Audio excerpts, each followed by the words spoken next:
Darren Jordan. He is the curator, a curator and a producer emeritus. And his flagship program is Five Artists, One Love. It's a powerful event annually. I've got a little introduction. I'm just going to go ahead to read that before it comes on right now. Five Artists and One Love. Five Artists One Love is an annual Black History Month event that provides Edmonton residents with the opportunity to celebrate the cultural mosaic within the city's Black community.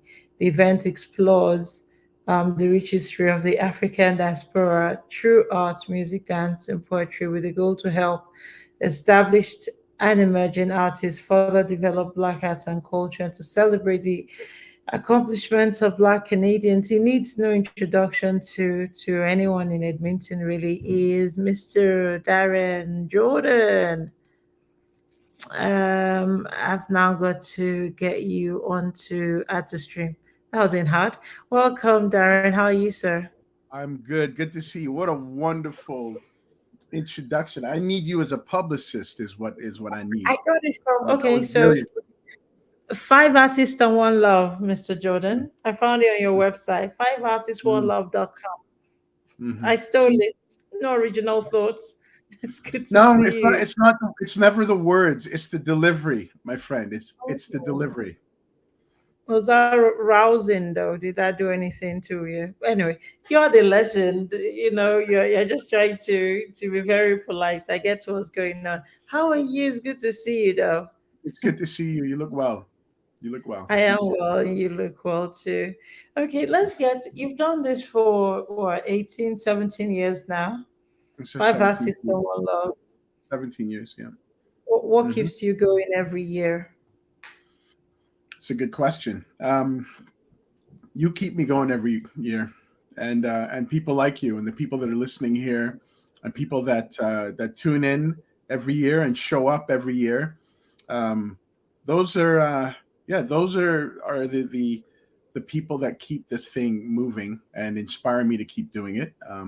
The fact that people just are interested and they're engaged, and also the fact that it seems to have inspired other people to do um, some creative things in the community as well. And so it's just nice to be a part of that, and yeah, it's inspiring for me.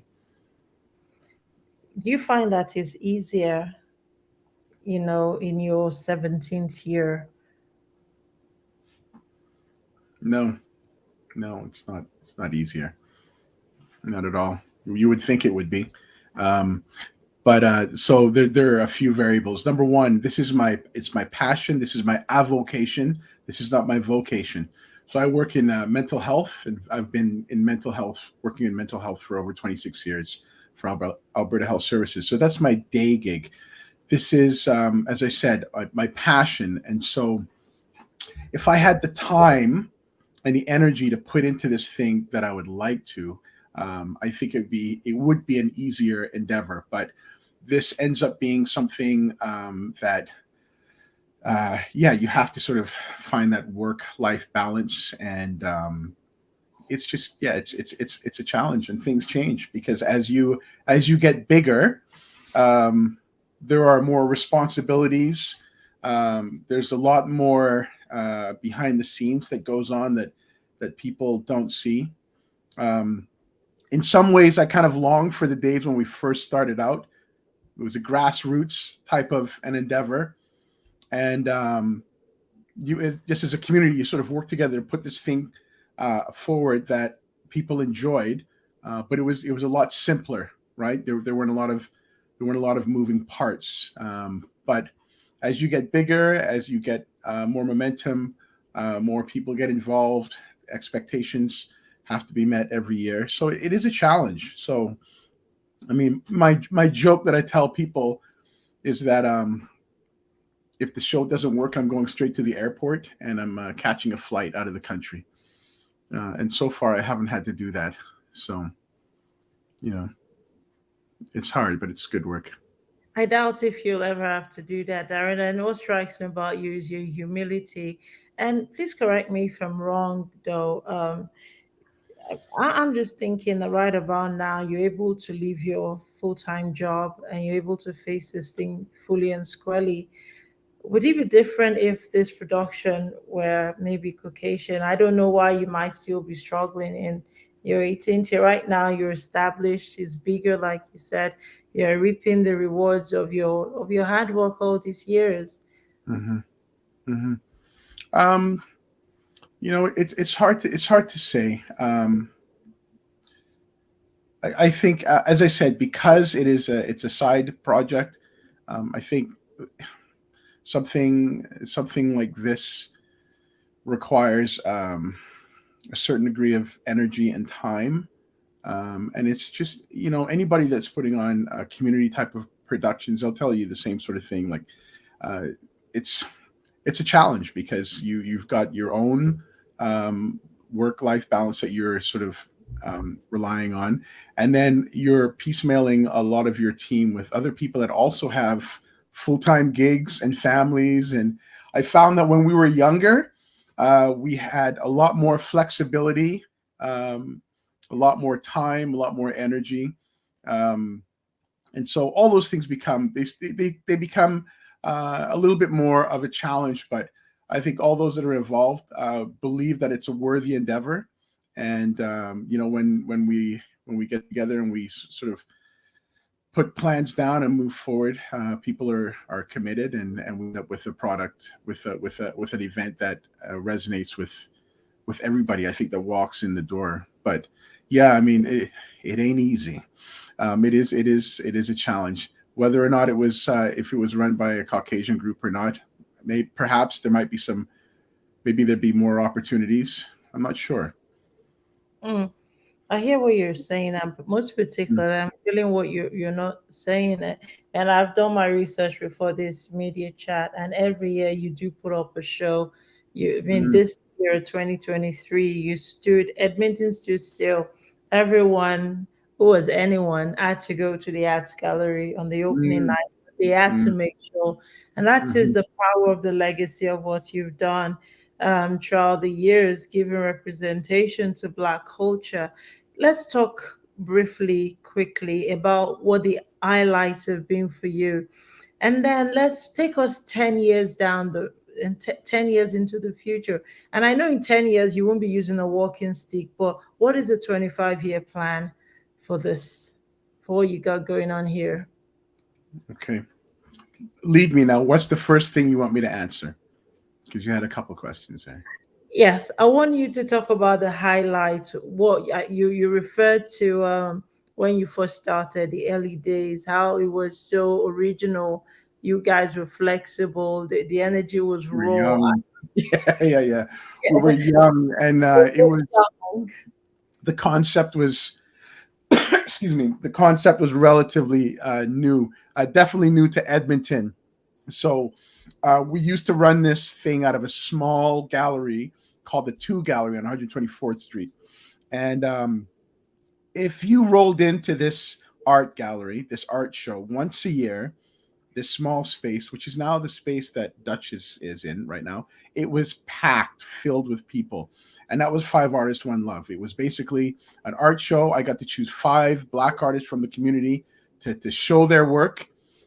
They would learn how to work with the gallery, how to sell their work, and we would put on the opening gala for them. It's just a wonderful opportunity for people in our community to get together and walk into an art gallery and see some beautiful work from people that look like them. And I always felt that we were not represented in the arts community in Edmonton anyway, particularly when it came to things like Black History Month. I never saw any art shows that of substance that were in actual galleries that showed our work. So I kind of tried to address that, and I wanted to make sure that whatever it was that we were putting forward was accessible for everybody. Everybody in our community should be able to walk into a gallery space and feel comfortable, feel at home, feel at ease, have the opportunity to look and explore art from Black artists. And so that was what we did. And in order to make that work, as a community, we would get together and we all had, I was very, very particular about how it had to be presented. I did not want it to look Bush League. where people roll in and they get a cracker and some spinach dip.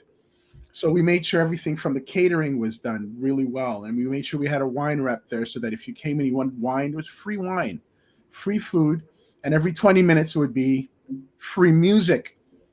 And at the time, spoken word, which was new to Edmonton, and people like the likes of Titi Shanuga and Ahmed Ali were uh, beginning a movement. It was in its infancy called Breath in Poetry, which blew up to be a beautiful um, uh, poetry platform in Edmonton. But it was all new. We worked together. It was a lot simpler, and in spite of that, what we presented was very professional. It was well run, and it was all ours. And things changed when we moved to the AGA, and that's when things started getting a little bit more complicated, because now you have more expenses, and so we had to find a means of generating income so we could pay for the expenses of being moved to the AGA, which was an amazing opportunity. It was a fantastic opportunity, but it changed things. So that's when things started getting complicated. We basically started to, I wrote a music production, and that music production talked of, it was basically a story of how music left the shores of Africa, hit the shores of North America, and then its evolution. So it literally started with African drumming, and it went to spirituals, Mississippi Delta blues, jazz, soul, hip hop, R&B, all of that. And the story was told through music and through poetry, and it was a big hit, and we've been doing it ever since. So people need to understand the reason why there is a music show is because we wanted to make sure that the art show was always going to be free, and it was always going to be accessible for everybody in our community. And so that was the genesis of the music show. But the music show, as you know now, well, it has a life of its own, and so it's been through a number of different iterations, and it seems to have grown. And over the last couple of years, we have a new following. We've got all the people that used to be there over the years. People have followed us since day one, but there's a demographic now that is new to me, and I think that's one of the biggest successes of this event, in my mind's eye, is that I'm looking out into the audience, and at one time I knew 90% more of the people that were in attendance. But for example, I was at the art show that you were talking about a couple weeks ago. There were many people I knew, but there were many people that I did not know, and a lot of young people, a very demographic, and it was very satisfying. That's what I live for. That is the sort of thing. Those are the moments that make me feel that, in spite of the challenges, an organization like this may have, it's absolutely worth it. That's gonna inspire somebody else, and they're gonna do something similar or something completely unique. But I would like to think that we had contributed to that synergy that's necessary to develop creative moments. Hmm. Thank you. So let's project 25 years ahead. What are your thoughts regarding continuity? So if I had my wish list, what I would want this to be a sustainable, um, anticipated, ever growing event in our city. Many people have approached me about whether I would consider writing the show and taking it on the road. Um, I'm getting up there in age, and I'll be probably retiring within the next 10 years anyway.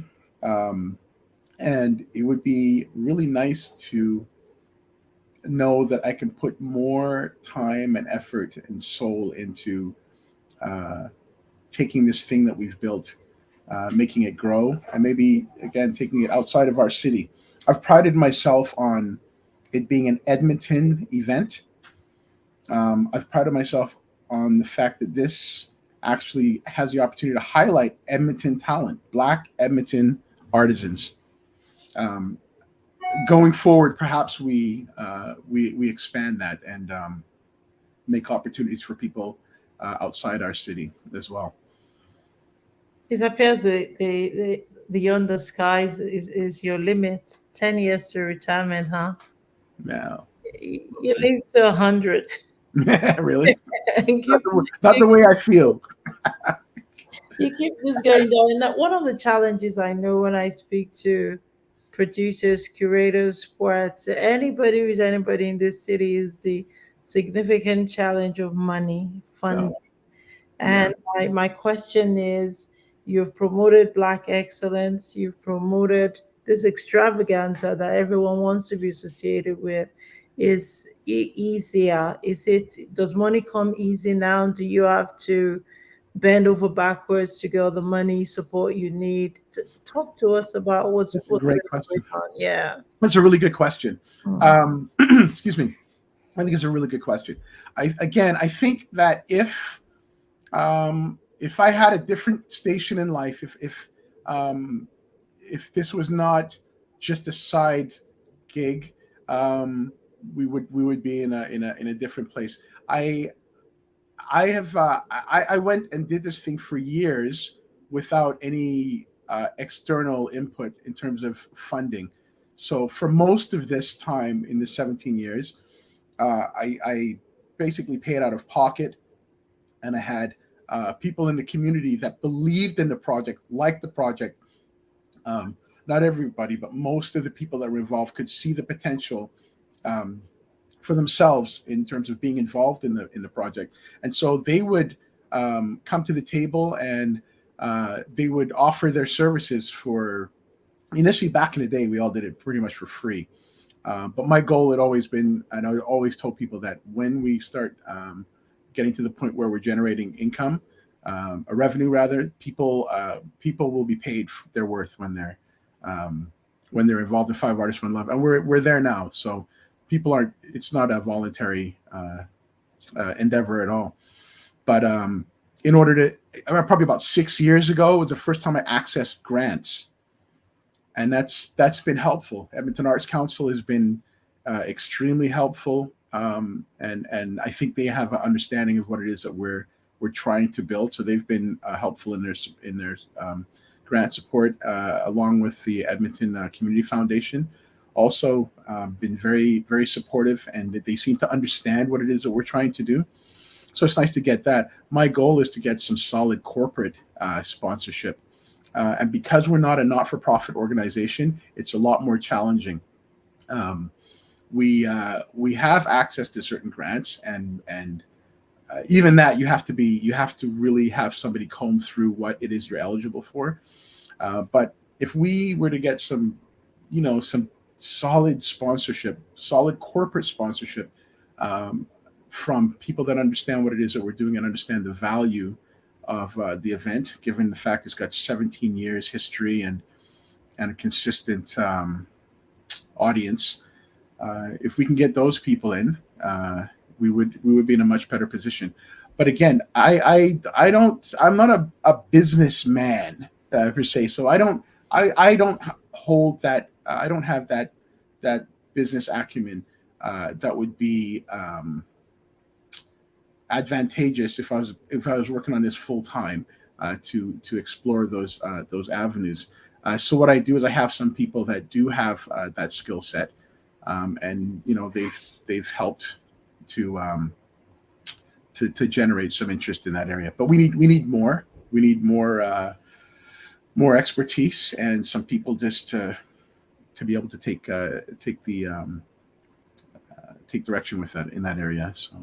If you're just tuning in, this is Big Conversations with Tia Diema. And if you did not already know, you're listening to Darren, the legend himself, the producer and curator of Five Artists to One Love, the man himself, Darren Jordan. Thank you so very much. Now let's take this to the next level. You talk Black excellence, and you do this big show for everybody in Mm. February. But being Black is not limited to February.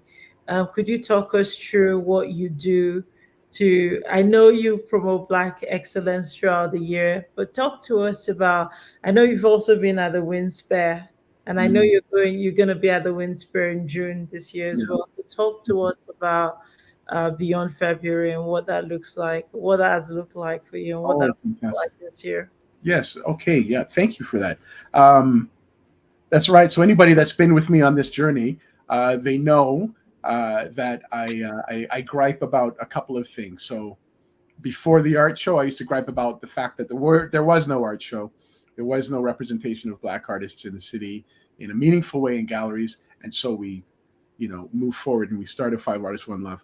One of the things I've been griping about of late, I want to say of late, probably the last few years, is the fact that we should be celebrating Black excellence in Black History Month, of course, but more importantly, beyond that.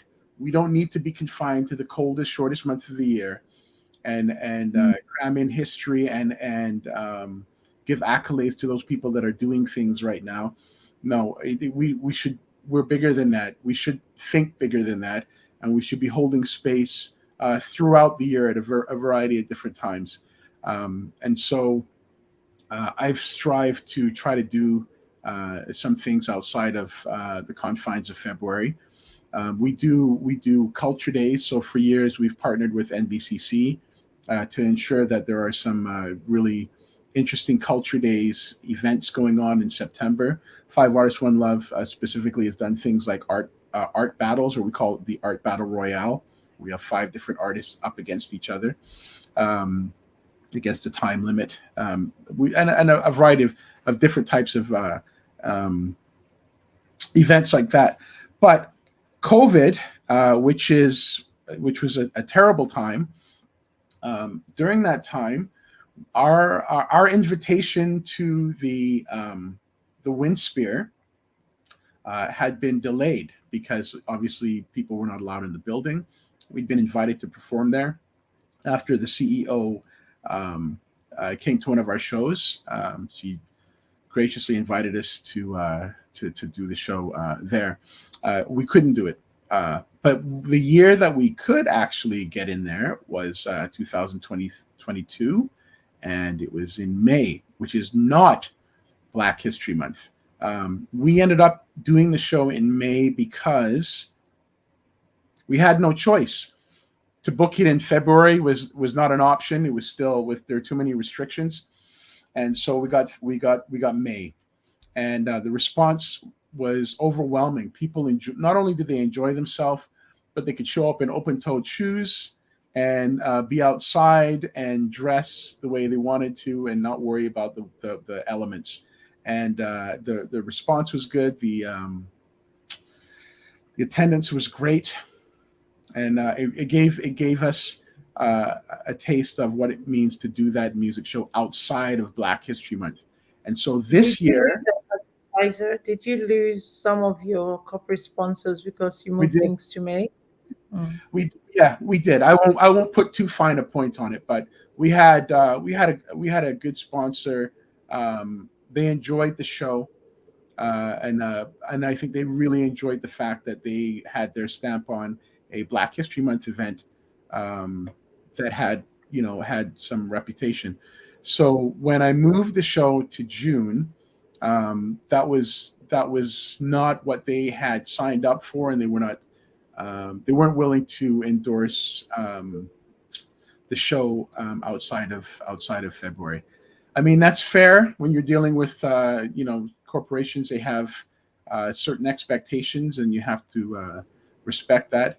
Um, I also have an agenda, and my agenda is to have some meaningful events outside of Black History Month, and so that's what I did. That's what I have to do.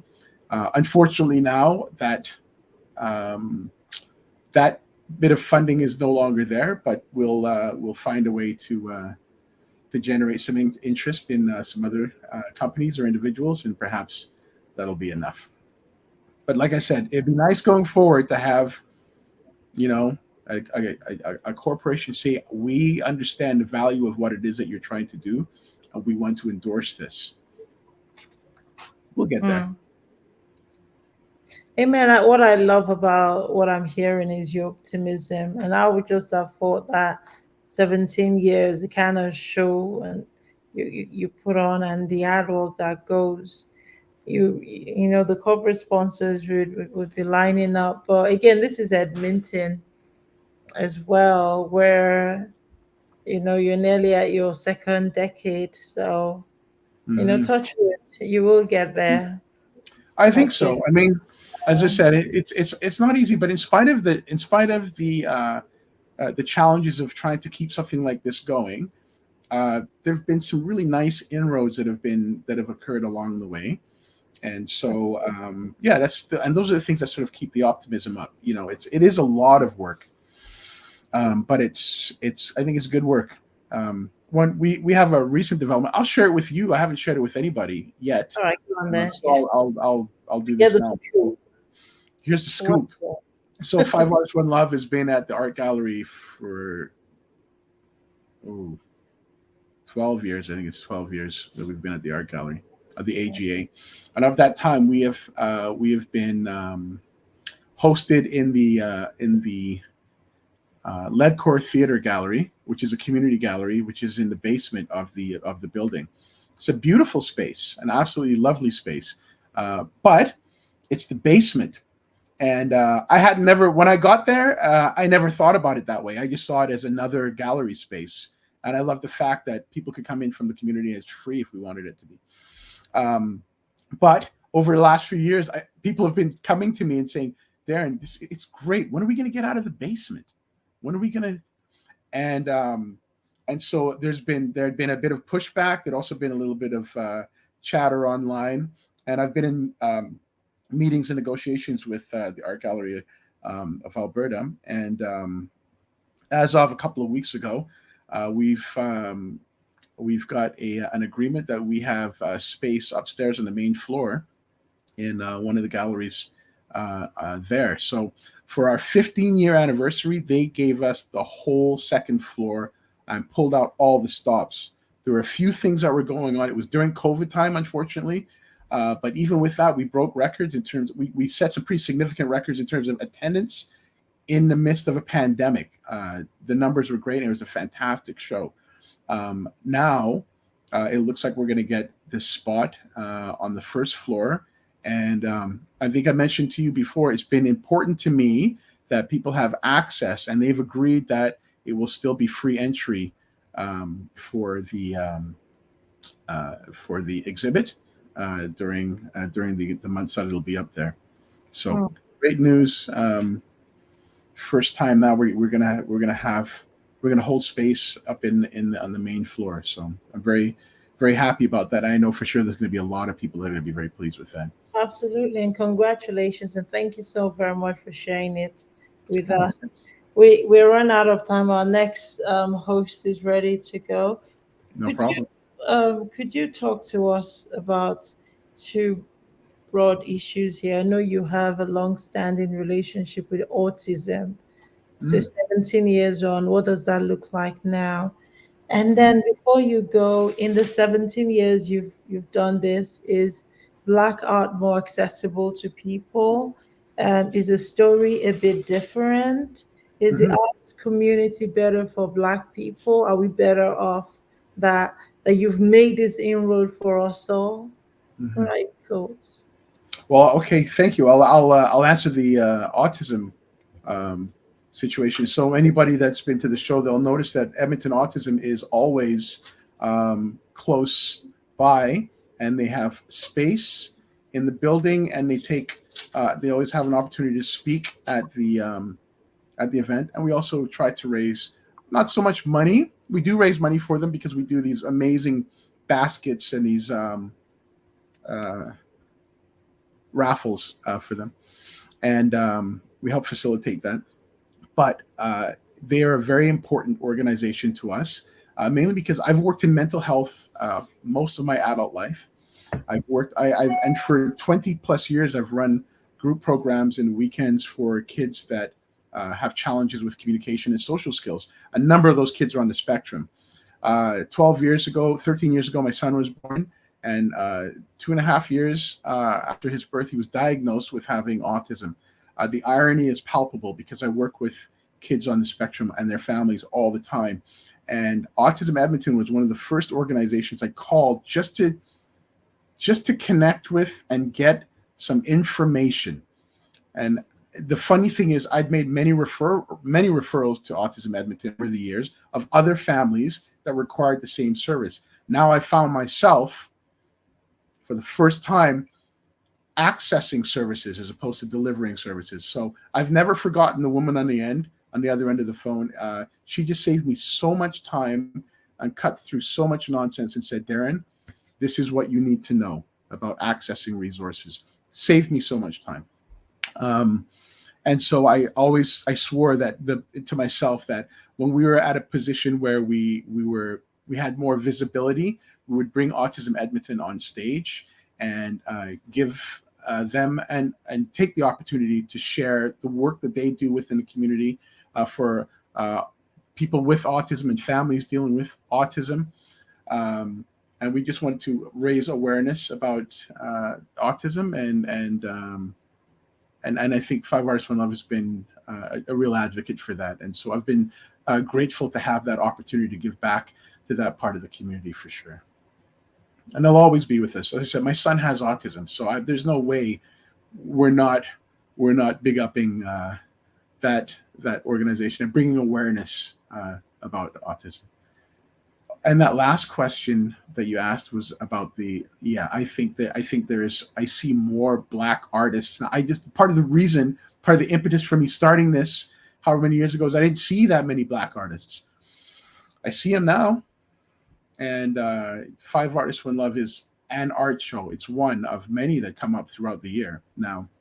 And I've personally been to several other Black art shows that I'm not running, and it's amazing. It's satisfying and edifying.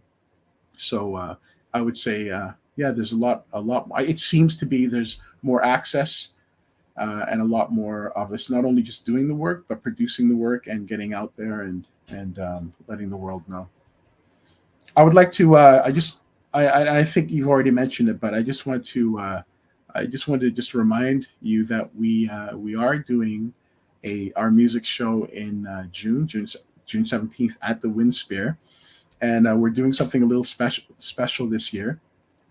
We are acknowledging Juneteenth, which is something many know it as a African American holiday, but over the years that holiday has begun to take traction outside of the United States because it has implications all over the world.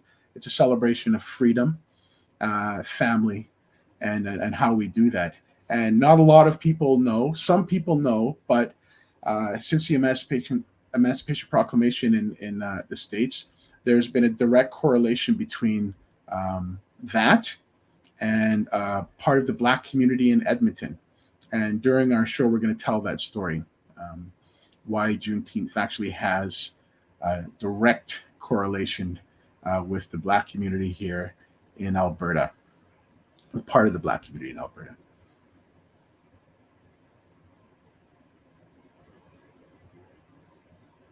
Oh, you're muted. You're muted. Ooh. Oh, sorry about that, Darren Jordan. You're a legend. You're a man of excellence, and we cannot get through everything. So we must do this again. Definitely, I'll be in touch for a much broader conversation about what you've done for Edmonton and your legacies and what you're doing. And it's been such an inspiring conversation for me, to be honest. So thank you so very much for your time tonight. Thank you.